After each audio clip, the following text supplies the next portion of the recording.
in the Department of Writing Language Studies. I work in Rhetoric, Composition, and Literacy Studies. I'm also the Associate Director of the Writing Center. Those of you that work are coming to us from IT or from Colt know that I complain the most. So if that name sounds familiar, that's where it's coming from. But I'd like to introduce my three colleagues from Writing Language Studies who are much more put together than I am, I think. So first we have Dr. Catherine Christofferson. She's Assistant Professor of Linguistics, specializing in applied linguistics. This is her first year. We also have Dr. James Frost. He's Associate Professor of Rhetoric, Composition, and Literacy Studies. He used to be the Associate Dean of Undergraduate Education in the College of Liberal Arts. He's now the Associate Chair of the Department of Writing Language Studies. And Ms. Nicole Nicholson is a lecturer one in the writing program, and she's the architect of the Inkspot reading series as well. So, as you can tell, this is our talk about writing in and about online and hybrid classroom. We're going to start at sort of a roundtable format while I'll be posing questions to the respondents. And then for the final third of the session, we'll get an opportunity for you all to respond to what we're talking about, ask us questions, and get a little crosstalk going that way as well. So disciplines and fields such as technical writing, education, computer science have long considered the intersections of technology and education.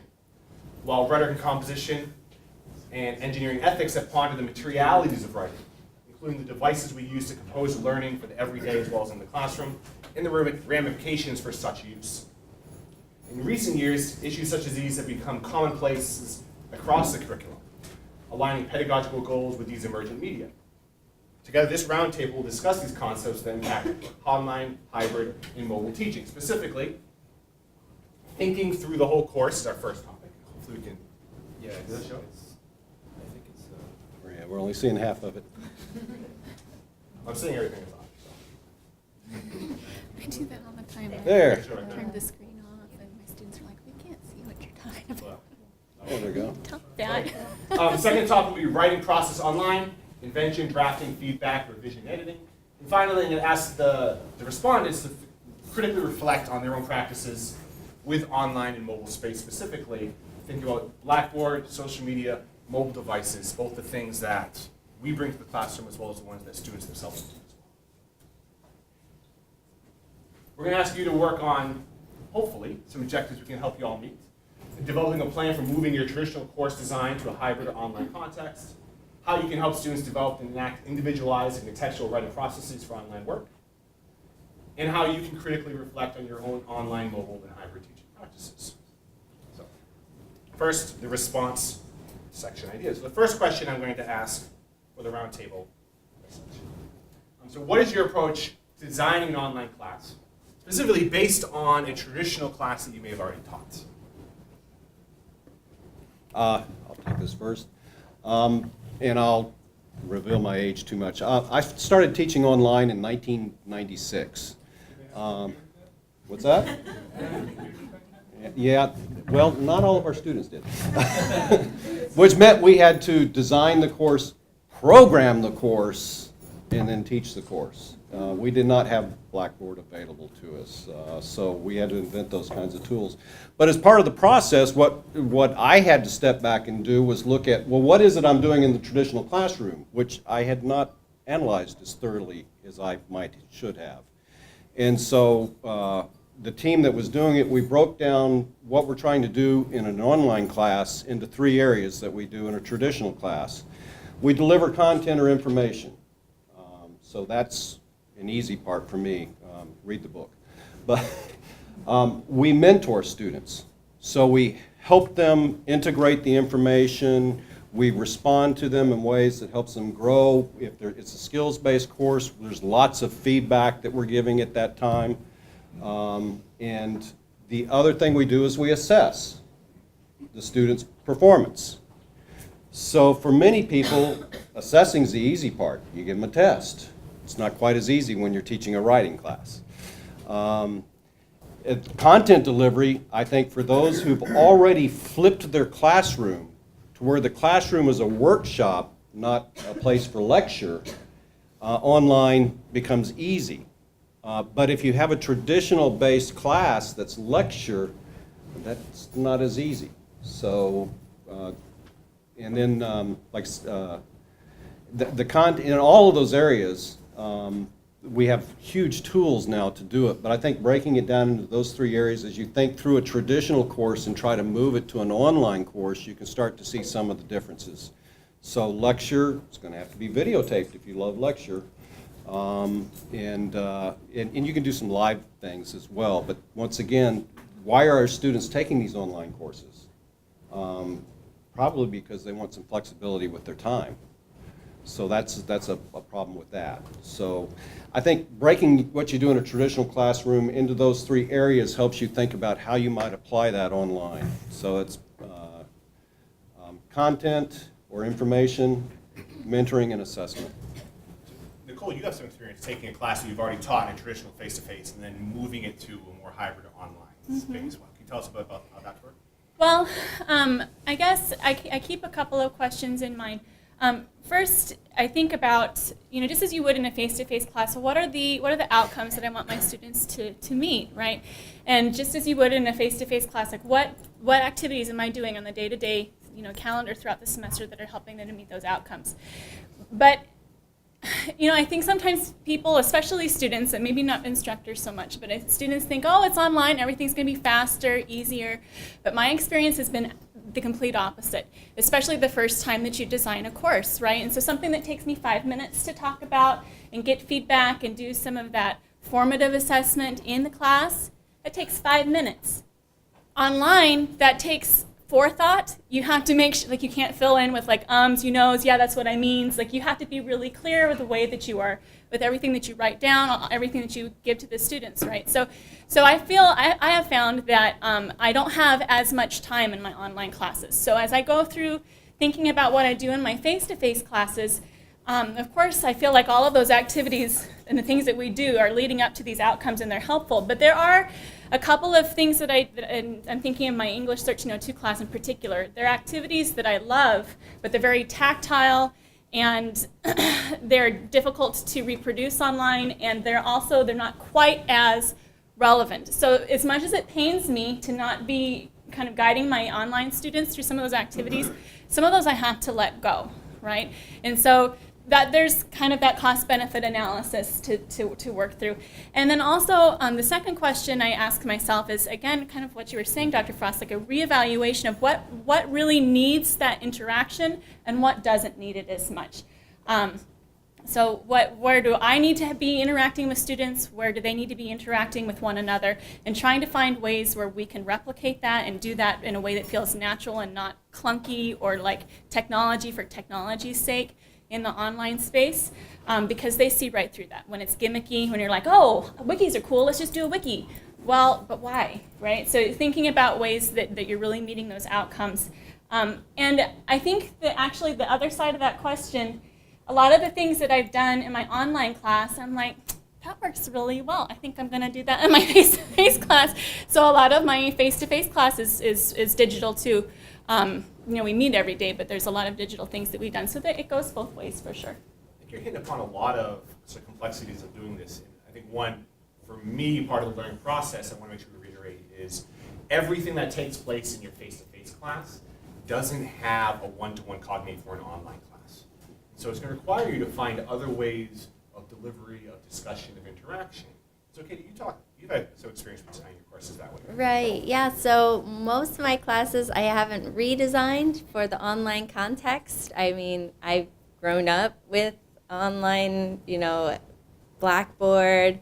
All of my college level classes had some sort of Blackboard component. They were web augmented. All of the classes that I've taught have been web augmented. So for me, it was rather easy transition. I was already, even in traditional class spaces, my students are interested in technology and looking at different videos and discussing them. So I can very easily incorporate that into online and hybrid classrooms. And one thing that I've been doing this semester is trying to make the discussion board more of a discussion. So I've asked my students to respond to one of the discussion questions per week using a video. So we all walk around with our little smartphones, right? So it's easier and easier now for them. A lot of us use Integrity and things like that for our own lecture for content delivery, but I'm sort of interested in flipping that, giving the students ownership of the class and creating their own videos. So they are responding with their videos, which they embed, and then they can watch each other's videos. And I'm finding that I can actually, for some of them who are using YouTube, I can see how many people have viewed that, you know, and there's other ways to be able to track that, I know. And as well, I've had them separated into groups, and they use Tegrity or YouTube's screen capture to create their own group presentations based on an article. You all have any questions for each other? How excited were students to do the video responses? Some of them were a little nervous, but you know, I said, contact me if you have any questions. Most of them, I think that was only one student who was nervous about it. The rest of them were very like, you know, I guess this is the digital natives thing. They're just like, oh yeah, videos, I know how to do this, so. And all of them had Yeah. smartphones.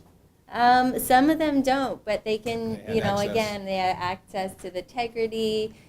Again, on campus, we have resources through the library, so I'm sure to explain all of the different resources and ways Okay. that they can use this. So there's a key concept we want to think about when designing these online classes, or really any kind of class we're working with sort of emerging technology, is identifying and differentiating between access and use.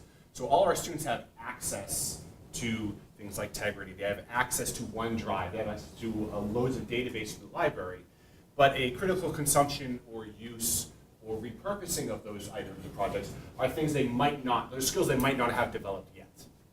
So depending on what the focus of your course is, integrating that as part of the instruction. So for some students, it's learning how to use Tegrity, as well as learning how to read the article and respond to you. But it might also be learning how to use this product that they're essentially paying for, but that they need to go through, like through Colt or some other service, to learn how to use it. So there's multiple levels of what they're learning to complete the assignment. And so incorporating that into your lesson plan, into your assignment design, will make sure that the students are not only able to complete the assignment, but they're able to replicate that work in other contexts as well. So focusing on specifically this idea of replicating a process we're having them do, how do you specifically teach and facilitate students' writing processes in online and hybrid environments? Now, Nicole, you teach in the writing program, so every class you're teaching involves this sort of idea. Can you start us off with that? Well, I found that for you know, you can talk about the writing process a lot, but unless, for me, with my students, unless I kind of break it down for them and say, well, the first step we're going to work through is this, and then we're going to work through this part, and I have separate due dates. At first, you know, they feel a little overwhelmed at the beginning of the semester, but then at the end of the semester, they look back and they feel really good about all of these steps that they were able to put together. And this is kind of the example that I'm going to share. The technology that I use is OneNote class notebook. And this is an example where my online teaching has sort of flipped around, and I use this now for all of my classes, not just my reduced seating classes. So I use OneNote class notebook because I wanted students to be able to keep track of all of these stages that they were working through for their research project. They go, first they've been reading these articles, and so they do some reflecting about what kinds of ideas could I have for a research question. Then they go out and do field observations, and then it's what's the research question, research log, annotated bibliography, integration of sources map, first draft of your lit review, that kind of stuff. So all those stages that I'm sure we all teach when we're teaching writing. But when I was using some other, like trying to use like Blackboard journal, like I love Blackboard for a lot of things, but I did not like the journal. I don't like the assignments because when you try to look at them, they feel very segmented and separate, you know? Like I had a hard time accessing them. Students, it was like one and done, like it was an assignment, check, I'm done, I move on to the next one. I'm like, no. This is a process. That means that these things are kind of moving and building into each other, right? And we need to go back and change and be fluid and be able to change direction. And it's really hard to do that if you can't like navigate that easily. So with OneNote class notebook, they have a digital notebook online, and I can distribute these pages to them, and so they can see right there on these different series of screens and click through it just like you would with a regular notebook to be able to see those different processes that they've been through. And to me, I've been able to see that in their final writing products that they were able to make those connections a lot more strongly. And so that's another reason I do it with my face-to-face classes as well, because I was like, well, that's cool, that's helpful. They're not losing their stuff. I can see it. Like it seems to be pretty efficient. Katie? Yeah, so I've similarly talked about writing as a process, and one way I do that is I'm interested now in this this class notebook idea and incorporating how I've scaffolded the different assignments. So I'm teaching linguistics or sociolinguistics, and at the end of most of the classes, they're doing some small-scale research projects, probably similar to some of you. And so, we'll start with a research proposal, and then the next assignment is to revise the research proposal. Okay, now set up a timeline for when you're going to do your research and an annotated bibliography for that. And so we're actually having the students revise based on that. And, one thing, it takes a lot of guts to do, but before I have shown my students, look, this is a paper that I submitted. Look at all of these comments, I addressed all of these revisions so that they understand it's not just me as a student who I have to improve my writing, but this is what writers do. Writers ask for feedback, and we're glad when we receive feedback, most of it, right, except for that review or two, right? So, that's something that I've incorporated. And I also have shown a little video to my students, and I think we can show just, 30, 40 seconds. Well, the audio's not working, so Oh, we'll okay. get data sense. But what we'll do is we can send out the handout with the questions and our contact info as well as the link to the video so y'all can take it. It gives the students a sense of this at the beginning of starting a writing project, that text isn't linear. Text, we move things around, we create hypertext. When we're writing on the computer, we very easily, you can even show them some of these funny videos with texting, right? The wife and the husband texting each other and how they delete and then rewrite what they were going to say, So, okay, that's good. Thank you. How long did that take you to make? Oh, no, I didn't create it. Okay. Okay. Okay. No, thank you. But you can, again, using the resources. That's an important point. Like it's Right. your online delivery is a combination of original content that you're creating, as well as content that you're finding, repurposing, reconstituting, or even remixing or turning into something different based on its original purpose there. Our students are familiar with these sort of rhetorical concepts of remix, where the things that they consume through popular culture or social media or news media is just more content that they can repurpose for the uses that suit their own needs. And so playing with those concepts, not just to reflect literacies that the students are familiar with, but also to reinforce concepts that you're trying to teach the classmates. Okay? When it comes to writing processes, I find teaching online, I have to provide more feedback. It's more work. In a traditional class, we'll do peer review. They've written a draft, we come, they get into small groups, they review one another's papers, and I bounce around the room. Now, when I'm bouncing around the room, I'm modeling behavior. I'm looking at their papers, making comments, and so they can see the kinds of things that I'm looking at. That doesn't work as well online. So I've done peer review online. You can set it up in Blackboard beautifully. It does it wonderful, where they submit their paper and they automatically get 3 papers, and then they do their peer review and have a rubric they work with. But I'm not there to model that process. And what I find is that they're very generous with one another. Oh, this works great. And so, and to be honest, many times when you have students critiquing other students' writings, it's not an expert critiquing the writing, but they are readers. And so what I have to do in that first process is model that and go through and show them how I respond to a paper. And I have them respond as readers, not as writing experts. So I'll have them do things, for example, like any sentence you had to read twice, highlight it. That might be a sentence that needs to be replaced. It might be a complex sentence that fits there, but it might need to be rewritten. But that's lots and lots of feedback. One of the things I've done to shorten that process is mini proposals. So before a student gets involved very far in any major assignment, they're sending me a one-page summary of what they're planning to do, a little one-page proposal. And then I can check their scope and respond to that. So I like lots of little interventions so that they don't steer too far in the wrong direction, and that means catching them early. But it also means I have to do an awful lot of responding. So I think in terms of like the recursive nature of writing and learning, how do you bring back content or activities done online into the classroom?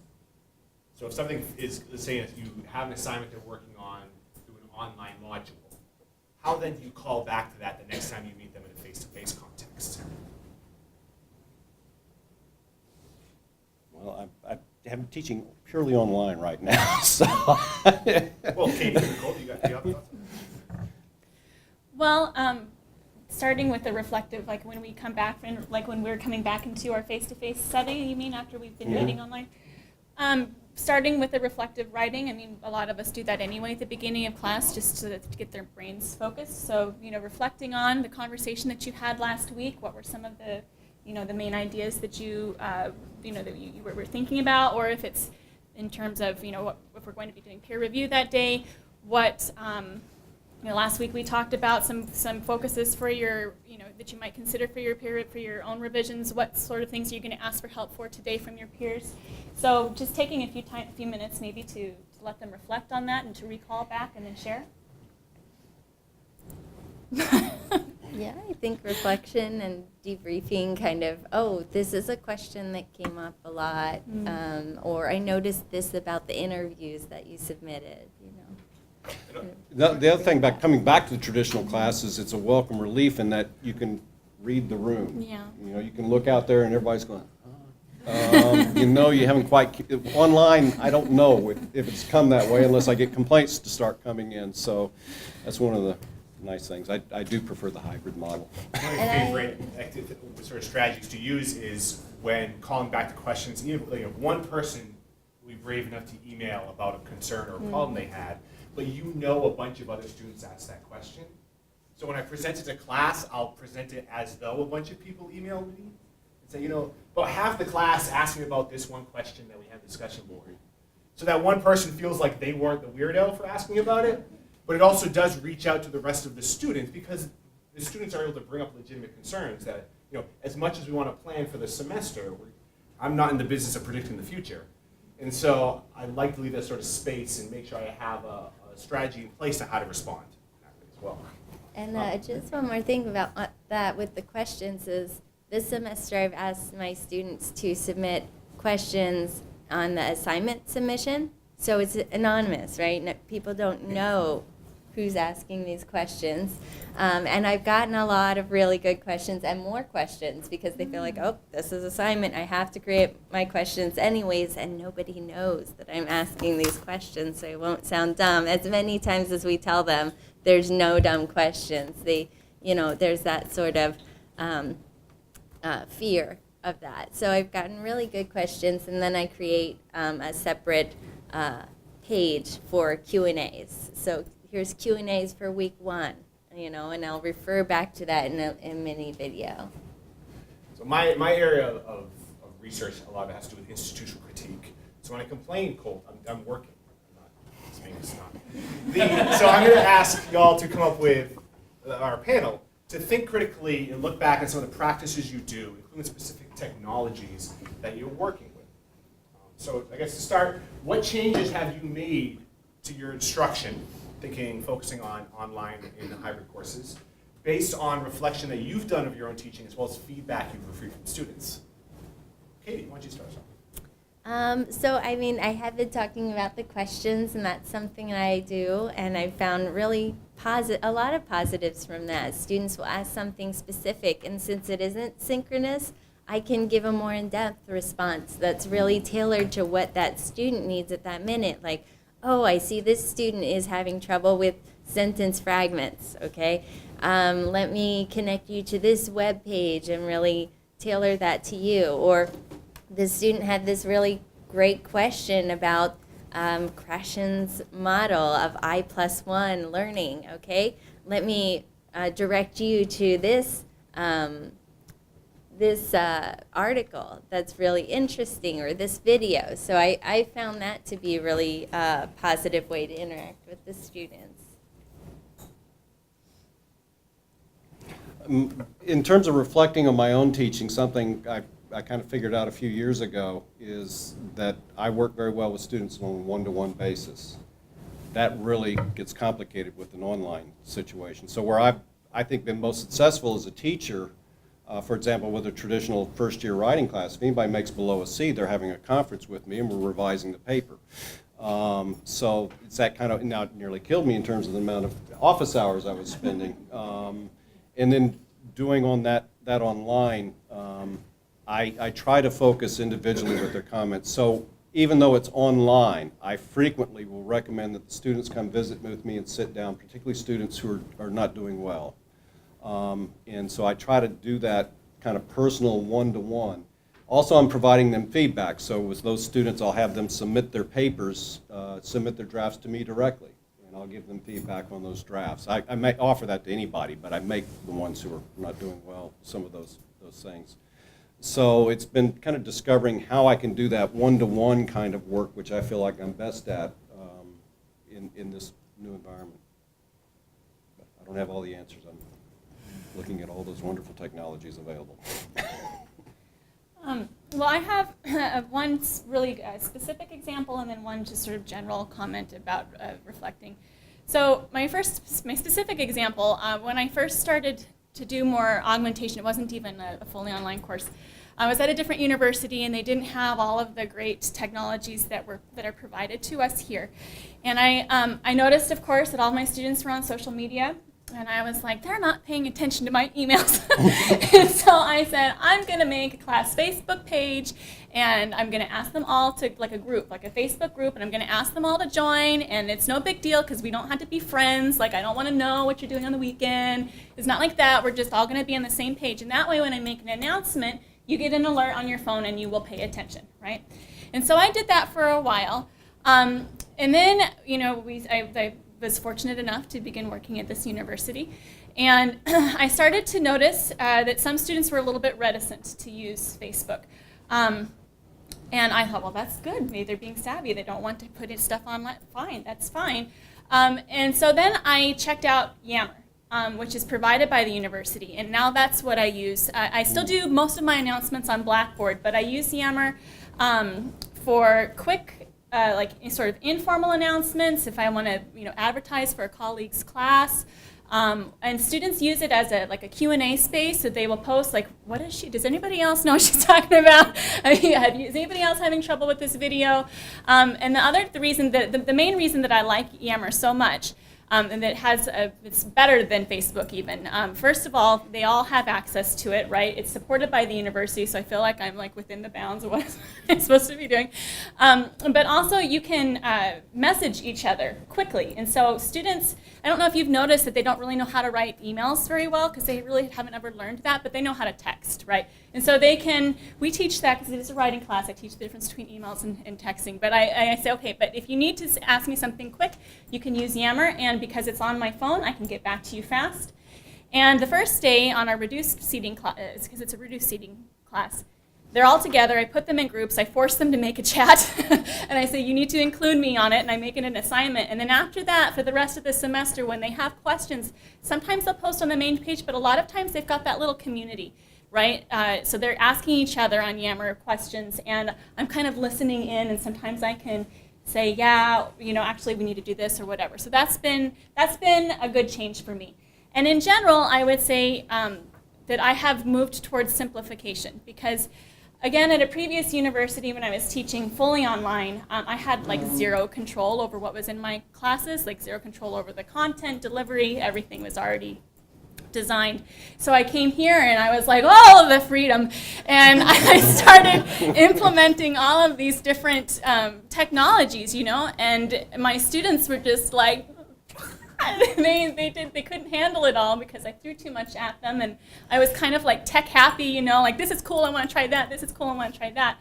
And so in being reflective and self-critical, I realized that I need to be more judicious about which technologies I'm using and implementing, which ones, again, are cool but not really that useful, and which ones really students seem to be able to work well with. And so I've calmed down a little bit. I still use several different platforms, but I introduce them slowly so that they're not overwhelmed all at once. So the advent of online instruction, at least at the post-secondary level, the theory emerged of the creepy treehouse.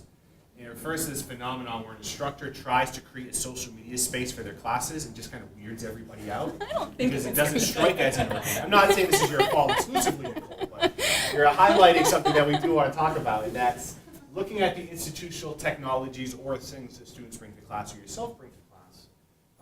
What critiques or criticisms might you have of the things that you've tried or the things that were required to use?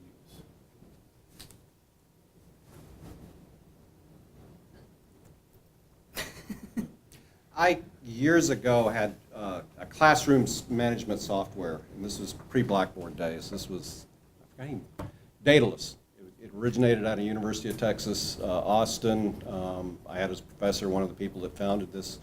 And one of the things that it had that I wish a tool I had was for discussions, you could set it up anonymously so that no one knew who was saying what. And I would set up myself as 3 different people in the class. And if the discussion wasn't going well, I'd pick a fight with myself.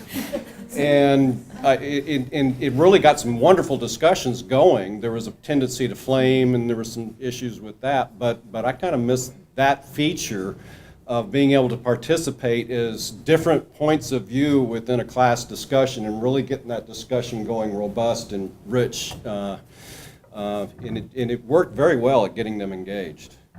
So it's interesting, too, that you'll find that some people who will never say a word in a face-to-face class will go just sail when you put them in an online discussion, and vice versa. Some of the people that talk quite a bit in class have nothing to say when it comes to writing it down. And so there's, like, those things can happen organically, but there's a difference between sort of the serendipitous people finding their way based on the opportunities you provide versus intentionally differentiating your instruction to allow for that sort of space. I think that's what we're trying to facilitate with these ideas. I don't know. Okay. And another thing that I've been more intentional about this semester is last semester I found that sometimes the students maybe didn't understand the point of discussions. Like, I'm not really learning anything, and this was an in-class discussion. So I, in collaboration with the CTE, we can bring both worlds together here, really was intentional in my syllabus with being like, okay, this is what we're doing when we take quizzes. This is the purpose of the discussion. This is the purpose of why I'm having you learn integrity and do these group presentations. When you hear, now, since I'm teaching second language acquisition theories, there's a lot of learning theories involved in that, so it kind of organically comes up in the class as well. But really giving the students the understanding of why is it important for us to review this information? Why is it important for peer-to-peer explanations and how that actually helps to improve retention and learning? Besides Facebook, are there any things you don't like? That's a whole nother conference presentation. Yeah, if you want to it talk about that. No, but I will say that I had a discussion board this semester where some of my students mentioned, why don't we have some like synchronous online stuff going on, which hadn't occurred to me before because I was used to teaching in an asynchronous environment. But this is reduced seating. Supposedly they all have their schedules cleared at 8 a.m. on Mondays and Wednesdays, right? So I was like, why don't we do that? And so, I liked that students were, thinking too about, well, what could we do to make the class better? And so now, not every Wednesday, but when it fits into, the curriculum for that week, we meet synchronously using Blackboard Collaborate Ultra, which I love, and it's a great tool. If you haven't tried it yet, it's way better than Collaborate used to be. It's great. And it's been working out pretty good. Like we talk about our students being digital natives, being accustomed to working in these sorts of environments. So I think listening to them when they reflect on our teaching strategies, particularly in these types of contexts, can be useful. The one anecdote I'll share at this point is a student pointed out in their reflection that they appreciated in class how I would explain the assignment to every student that asked what the assignment was. But when I posted the assignment for the online work, there was one description. And so in class, on the fly, I can sort of change what the description is to fit what I know about that student. But I wasn't yet planning how to do that in an online instruction. And so now I set a rule for myself for any description of assignment online that there's 3 different descriptions. So how can I explain this to a student that's going to do the very sort of technical textbook one? What's the student that wants me to use sort of a slang description of it? And then how can I maybe explain it in a visual way? And so it forces me to think about the parameters of the assignment in a new way, but it also makes it a little bit easier, a little stopgap for the students who have different ways of thinking about it. So with that in mind, sort of this blending of we kept using a lot of biological metaphors to talk about the face-to-face classroom. I just think Treehouse falls into that. Organic is a term that showed up a few times when we were discussing. Versus the type of instruction that will do more mechanized or technological online spaces. So I want to sort of break that dichotomy a little bit. And right now, I do want to give you all a chance to react and respond to us before you do that. Something that Nicole mentioned we try with our students as well. I want you to take, it's going to seem like a long time too. Take 30 seconds, write down a question you might ask. Like right now. Colton provided everybody a pen and a notebook in their orange bag. At least orange, but-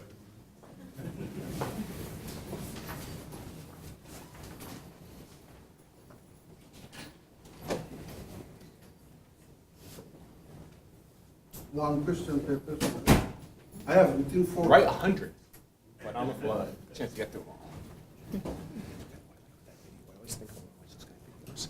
It's like how much writing had to go in before the thing was recorded. Like the plan. If you make one more mistake, it's like, oh, let's start over. Yeah. Or maybe it's just so seamlessly edited. I had a student who made a video like that, and she just freehand drew on the whiteboard and had something recorded it and then edited it. It was awesome. I was like, If she's good at that, the people pay good money for that. I know. Yeah, That's a huge field in terms of corporate training. Yeah, I was really impressed. So were all my students. I would want to use that video that you put up there, though. That's really cool. Yeah. Because I talk about that a lot. We talk about how recursive it is. And All right, we'd love to hear what you think. What are some other questions you have? Or feel free to direct it at the panel or individual people. And, by all means.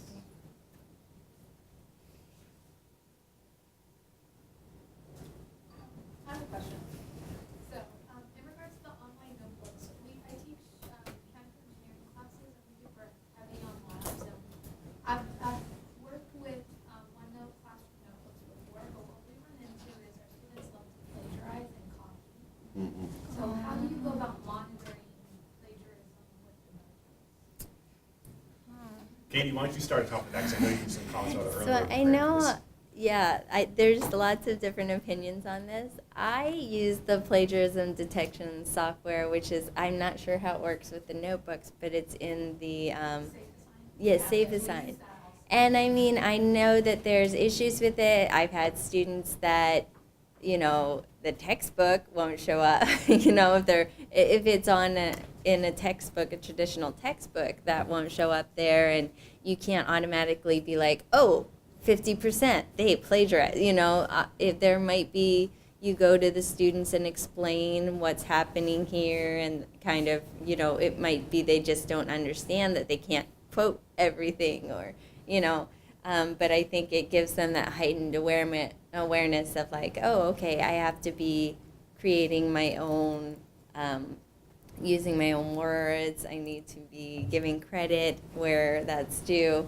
So I use that, but I know there's a lot of different opinions, and I'm kind of interested in hearing, other people and what they do or don't do with regard to that. We have an advantage that in teaching writing, in that we get to know the students' writing well enough that it's real easy to see when, usually it's real easy to see. Some people may be fooling me very well. But, just the shift in voice that takes place. So it's a little easier to detect, but But you're talking about like you give them an assignment and they're just like copying each other's answers and posting the same answers. Like, they're all copying, they all use the same data. One person makes a graph, they disseminate to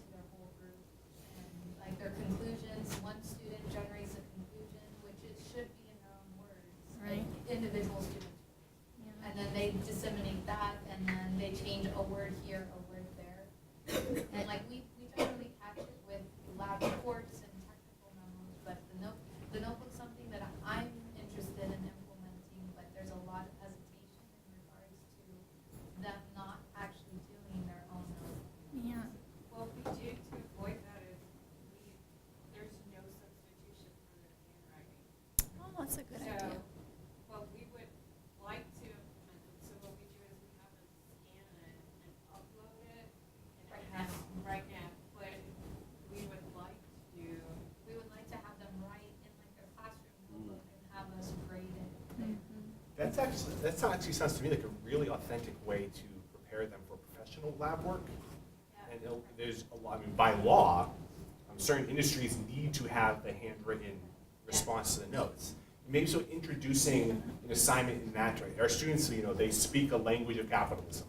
And you frame it as, you need to know how to do this particular type of skill because the profession you want to enter into requires it of you. well, And that's so, the reason why we do it. and make that conversation explicit. Remind them, this is why we're doing this thing. And then it can sort of maybe scaffold into those conversations as well about, and a reason you do this is because your recall is immediate from completing the lab, that's why you're writing it straight away. And also it allows all of us to know what you are thinking individually. Maybe less emphasis on, we're looking for the one specific right answer off the bat. What we're looking for is your answer, and then what we can learn from that experience. I will say that students who have their own tablets and write on the actual notebook on their tablets, it works awesome for them, but it still isn't very widespread. Most of my students don't have tablets, but those that do, it works really nicely. But students aren't taught handwriting in school anymore. Are you having difficulty reading some of what they're saying?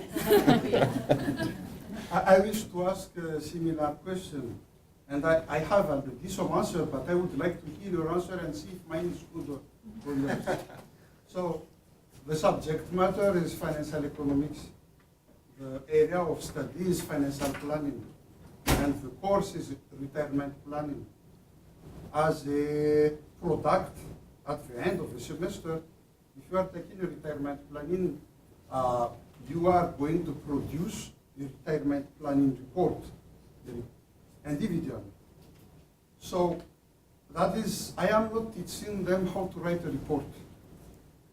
And writing a retirement planning report is not only sentences, but it has a lot of calculations, like they are describing graphs, what is the interest rate, how old is the person, how would, I am not teaching them how to write. They are supposed to know how to write a report for your class, but they are coming and they don't know how to write. So how would you help me?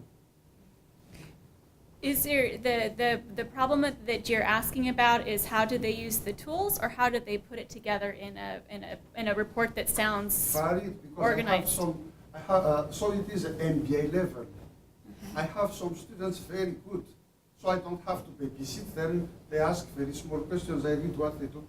But there are some really struggling writing one paragraph. And at the end of the semester, they have to produce a retirement planning report with numbers, using Excel, using calculators, analyzing situations, and put it together. A response I would say is you can talk to Monty, director of the Writing Center. So we have a Writing Center available to all students. Online classes, do you have? Yes, there's I want they can to know schedule that. Skype sessions, or they can submit them for asynchronous online But consultation. they don't go sentence level, right? That's something that we're behind the curtain. We want to do more focused, shorter sessions at looking at that area. So typically our sessions are half an hour or more, larger concerns. Thank you. Because I've been told when I've tried to send them there, that same thing, where they don't go sentence, and they basically, if a kid, if you know what they're trying to say, that's good enough.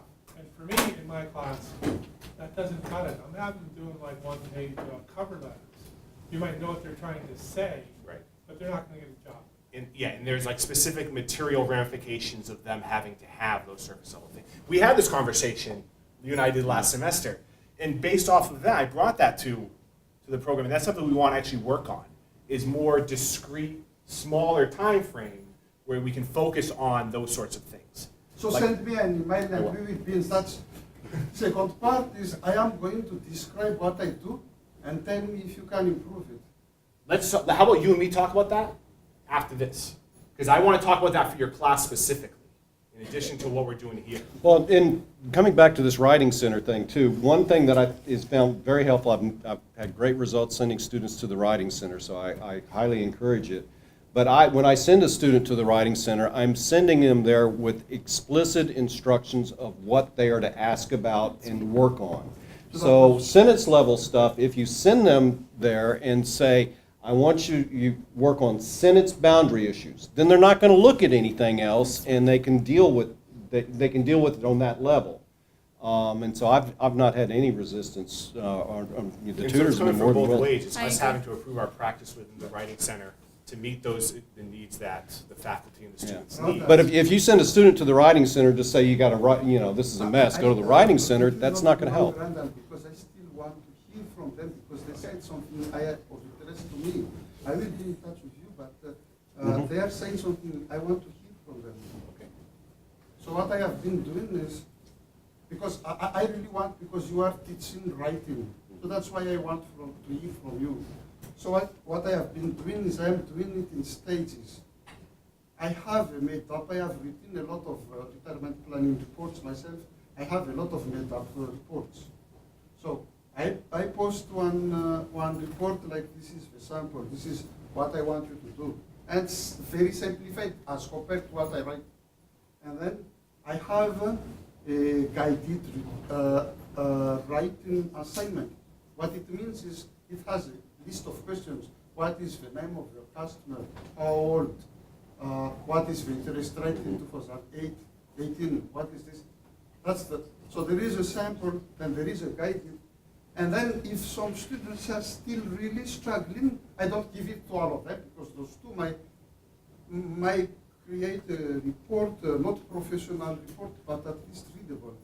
But if some students are really struggling, then what I do is I have a report and I remove blanks.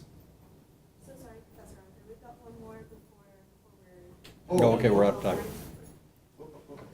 One tip for all of you. If you're not familiar with Purdue OWL's online writing center, become familiar with it. It's fantastic. I copy and paste links from there into my comments in the papers all the time.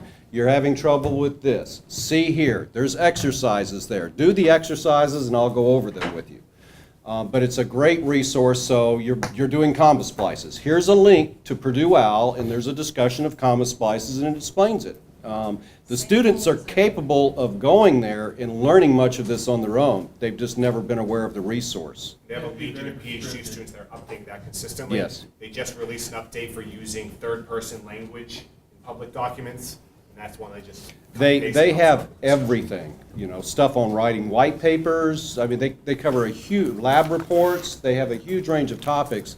But particularly on the sentence level and paragraph level issues, I identify the error and then point them to that and say, go use this, and they're capable of doing it on their own. Mario down in the criminal justice. I had more of a comment than a question in regards to the poor writing. I've found, at least in criminal justice, the poor writing is simply a case of the students don't read anything. Yes. They don't read anything, so it might be easier to accomplish in a criminal justice setting. I encourage them to read anything stupid, gossip, anything that's where it's fun or Anything they're in, they have a passion for. Yeah. Acting in crime, just to get them to read something, and I guess they're used to reading, smaller levels of Yes. information, and it's not processing, and so I encourage them to find an article. Most of us as professors have been readers all our lives, and we carry so much language in our head to draw upon just naturally, and our students don't have that. They have it from an oral culture and a visual culture, but they don't have it from that reading culture. So they don't have that intuitive sense of the written word and the way it sounds and those kinds of things. And reading's a big part of fixing that. But what they are really good at is the sort of writing everyday things that they know how to Yes. do. Stanford University did extensive study on this, and they have been reproducing over the last 15 years. that teenagers and college-age students in the new millennium are actually reading more Yes. regularly and writing more. composing more Yeah. than any generation before that. We just might not necessarily always count that as the type of reading and writing they're doing. And so looking at the things that they're already good at, the skills they bring to the class, like you're saying, even if they're reading things that are gossip, how can we turn that interest or that skill into something that they can scaffold on and make themselves better writers and producers and readers in the classroom as well? There's people who are interested in that particular line of research. In criminal justice, I would guess there's a lot of things of gossip they're interested that could maybe carry over into the class as well. But part of that work is that preparation work you're doing as well. And how can you set your students up for, this thing you're doing is validated and worthwhile, now let's make you do it in this area as well. Thank you so much for joining us. I want to keep talking with a bunch of you after class as well, specifically on some things, but even more generally. But thank you for the panel discussion.